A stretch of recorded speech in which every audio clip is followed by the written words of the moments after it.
Bom, a gente vai falar agora sobre o nosso trabalho. Eu vou começar falando pela main. A main ela não tem nada demais, ela é realmente o switch cases com cada uma das funções que foi descrita no PDF. Bom, aqui nós temos as nossas funções auxiliares do nosso tag de auxiliar.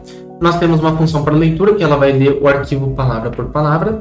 Nós temos também uma função que calcula o tamanho, que ela calcula o tamanho das strings e nos retorna.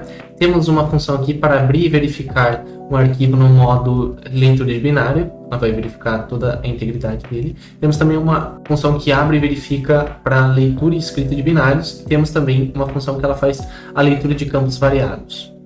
Depois também temos aqui o tag de calcula, no qual ele vai calcular para nós o número de estações a partir de um vetor da nossa struct de dados dos registros. Também o calcula o número de pares a partir também de um vetor dessas structs. E também temos aqui uma função que ela recalcula e grava o cabeçalho. Ela vai ler o nosso arquivo todo. Após ela ler o arquivo que foi previamente modificado, é claro, ela vai calcular o número de estações, calcular o número de pares, e aí nós vamos inicializar no cabeçalho, atualizar ele e gravar ele. Falando um pouco sobre o cabeçalho, aqui nós temos a struct do cabeçalho. Aqui embaixo nós temos uma função que inicializa o cabeçalho, ela vai alocar memória e depois gravar, inicializar os campos com os valores padrões do PDF. Nós temos uma função que finaliza o cabeçalho, que libera a memória que foi alocada. Nós temos uma função que atualiza o cabeçalho a partir dos parâmetros que são passados por ela, que são todos os campos do cabeçalho. E por último nós temos uma função grava cabeçalho, que ela vai para o início do arquivo binário e grava todas as coisas, todos os campos do cabeçalho. Indo para dados.c, aqui nós temos a struct dos registros. E aqui nós temos essa função valida registro, que toda vez que nós vamos fazer algum tipo de busca, ela vai validar se o registro que nós estamos procurando foi encontrado e retornar 1. Ok, vamos aqui para as funções fornecidas. Vocês forneceram elas para nós e nós transformamos ela num tag para usar durante o trabalho. Ok, vamos para os tags principais. Vamos começar aqui pelo create table. Aqui nós passamos o nome de um arquivo no qual vamos abrir, no caso está sendo CSV, abrimos ele para leitura, verificamos se teve alguma falha nele. Ok, criamos um arquivo que vai ser o nosso arquivo binário para escrita em binário. Ok, aí nós começamos toda a nossa leitura utilizando um buffer.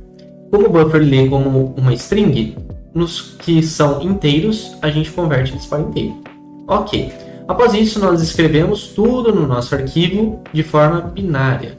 Ok, nós escrevemos o lixo para os campos que possuem conteúdos variados, de tamanho variado, e atualizamos o cabeçalho e gravamos o cabeçalho. Okay.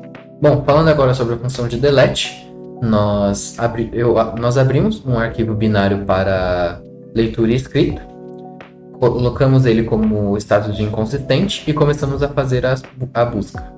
Nós começamos fazendo a leitura dos campos fixos e variáveis, pulamos o lixo, e caso esse registro não tenha sido removido, nós vamos ver se esse registro é o que nós estamos procurando. Caso ele seja o que nós estamos procurando, nós vamos adicionar a flag removido nele e escrever, e vamos atualizar o próximo da lista como sendo o topo, e atualizar o topo para ser o RRN desse registro.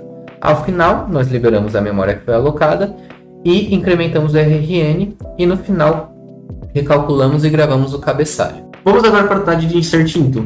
Bom, aqui nós temos a nossa função insert into, na qual a gente vai abrir um arquivo e vai verificar a integridade dele. Nós vamos ler todos os dados do nosso cabeçalho, vamos mudar o cabeçalho para inconsistente e vamos começar o nosso loop de inserções. Vamos fazer aqui a nossa leiturinha. Aqui, a partir do offset de escrita, nós vamos comparar. Se o topo for diferente de -1, a gente vai calcular o byte offset caso já tenha tido uma exclusão. Ok? Vamos pegar ali o que está no topo. Se não, a gente vai calcular o byte offset do nosso final do arquivo, que é o proxy RRN. Após isso, vamos escrever um novo registro. Depois de escrever um novo registro nos campos variados, a gente vai inserir o lixo. E ok, vamos recalcular o cabeçalho no final e fechar o arquivo e exibir os binários. Bom, falando agora sobre as funções de select, nós temos a função print estação, que escreve os registros na tela. Temos o select from, que faz a leitura dos registros, pula o lixo e caso esse campo tenha sido removido, ele vai apenas desalocar a memória que foi utilizada e continuar o processo. Caso esse registro não tenha sido removido, ele vai escrever esse registro na tela e, ao finalizar com todos os registros, ele vai fechar o arquivo. Já o SelectWhere ele também vai abrir novamente um arquivo, realizar um certo número de buscas de acordo com um certo número M de campos. Aqui ele faz a leitura dos campos, pula o início que seria o cabeçalho e começa a fazer a leitura novamente. Ele realiza toda essa leitura e aqui ele verifica novamente se ele foi removido. Se foi removido, ele vai liberar a memória e continuar o processo. Caso não, ele valida o registro. Caso seja o registro que estávamos procurando, ele vai escrever esse registro na tela. Depois disso, ele desaloca a memória que foi utilizada novamente e ao finalizar isso com todos os registros que estávamos procurando, ele vai fechar o arquivo. Vamos finalizar agora aqui com o nosso TAD update.